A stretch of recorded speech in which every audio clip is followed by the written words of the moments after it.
Guys recent గా social మీడియాలో శివుడు కళ్ళు తెరిచారు అని ఒక వీడియో వైరల్ అవుతుంది. ఆ వీడియో వైరల్ అయిన కొంతసేపట్లోనే ఆ గుడికి కొన్ని వేల భక్తులు దర్శించుకున్నారు. వెంటనే న్యూస్ ఛానల్స్ కూడా ఆ గుడి గొప్పతనం గురించి చెప్పడం స్టార్ట్ చేశారు. అదే విధంగా చాలా మంది ఏమంటున్నారు అంటే శివుడు కళ్ళు తెరిచాడు అంటే ఏదో ప్రళయం రాబోతుంది అని, అలానే ఏదో సంఘటన జరగబోతుంది అని అంటున్నారు. ఇంతకీ ఆ గుడి ఎక్కడుందంటే తిరుపతిలోని గాంధీనగర్ అనే ప్రదేశంలో ఉంది. ఆ గుడి యొక్క విజువల్స్ ప్రకారం శివుడు కళ్ళు తెరిచాడు అని అంటున్నారు. అసలు నిజంగానే శివుడు కళ్ళు తెరిచాడా, అండ్ శివుడు కళ్ళు తెరవడం వల్ల ఏమైనా ప్రళయం రాబోతుందా, లేదా జస్ట్ హైప్ కోసం వ్యూస్ కోసం ఇలాంటి రూమర్స్ క్రియేట్ చేస్తున్నారా? న్యూస్ ఛానల్స్ టీఆర్పీ కోసం అలాంటివి చెప్తున్నారా? ఇంతకీ ఆ గుడి యొక్క హిస్టరీ ఏంటి ఈ వీడియోలో క్లియర్ గా చెప్తాను. వీడియోని ఎండ్ వరకు స్కిప్ చేయకుండా చూడండి. లేట్ చేయకుండా వీడియోని స్టార్ట్ చేద్దాం. Hi friends, this is your Tarun and you are watching Vanjari Tarun facts YouTube channel. మన సిటీలో అంటే లైక్ మన సరౌండింగ్స్ లో అలానే మన విలేజ్ లో శివుడి గుళ్ళు చాలా ఉంటాయి. అండ్ ప్రతి శివుడి గుడిలో కూడా శివలింగం ఉంటుంది. అండ్ శివుడిని పూజించేది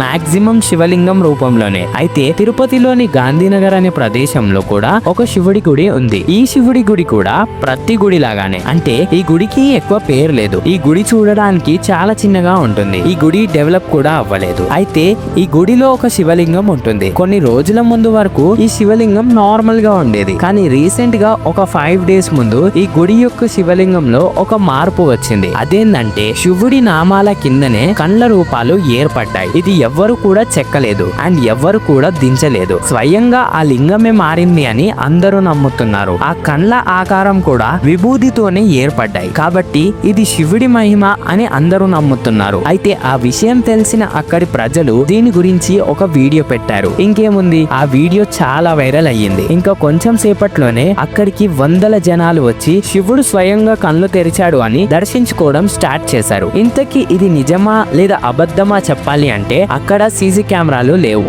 అండ్ గుడికి సంబంధించిన వాళ్ళు కూడా ఎవ్వరూ ఏం చేయలేదు. ఇది శివుడి మహిమ అని అంటున్నారు. అండ్ ఇందులోనే కొంతమంది ఏమంటున్నారు అంటే శివుడు కళ్ళు తెరిచాడు అంటే ఏదో గండం ఉందని, అలానే ప్రళయం రాబోతుంది అని అంటున్నారు. దీని గురించి నిజం చెప్పాలి అంటే ఫస్ట్ ఈ గుడి గురించి మర్చిపోండి. మన హిస్టరీ ప్రకారం, మన వేదాలు పురాణాల ప్రకారం శివుడు గనుక కళ్ళు తెరిస్తే ఏదో పెద్దది జరగబోతుంది అని అర్థం. అండ్ ఇది నిజం. మన చరిత్ర ప్రకారం శివుడు గనుక కళ్ళు తెరిస్తే ఏదో ప్రళయం రాబోతుంది అని అర్థం. ఇప్పుడు ఈ గుడి గురించి ఆలోచిస్తే ఈ గుడిలో నిజంగా శివుడు కళ్ళు తెరిస్తే నిజంగా ప్రళయం రాబోతుంది అని అర్థం. ఈ ఇన్సిడెంట్ అయ్యి 5 days అయ్యింది, కానీ ఇప్పటి వరకు ఎలాంటి సూచనలు లేవు. అండ్ ఈ ఇన్సిడెంట్ పైన నా ఒపీనియన్ అడిగితే మనం చూసే వరకు మనం ఏది నమ్మొద్దు. అండ్ మన జనరేషన్ ప్రకారం వ్యూస్ కోసం ఇలాంటి రూమర్స్ ని కూడా చాలా మంది క్రియేట్ చేస్తారు. ఇలాంటివి చేస్తే వ్యూస్ వస్తాయని, హైప్ వస్తుంది అని కూడా చేసే వాళ్ళు చాలా మంది ఉన్నారు. అండ్ న్యూస్ ఛానల్స్ కూడా టీఆర్పీ కోసం ఒక ఇన్సిడెంట్ ని పట్టుకొని దాని గురించి నిజమేందో తెలియకుండానే ఏదేదో వాగుతారు. అండ్ అది చూడగానే ప్రజలు కూడా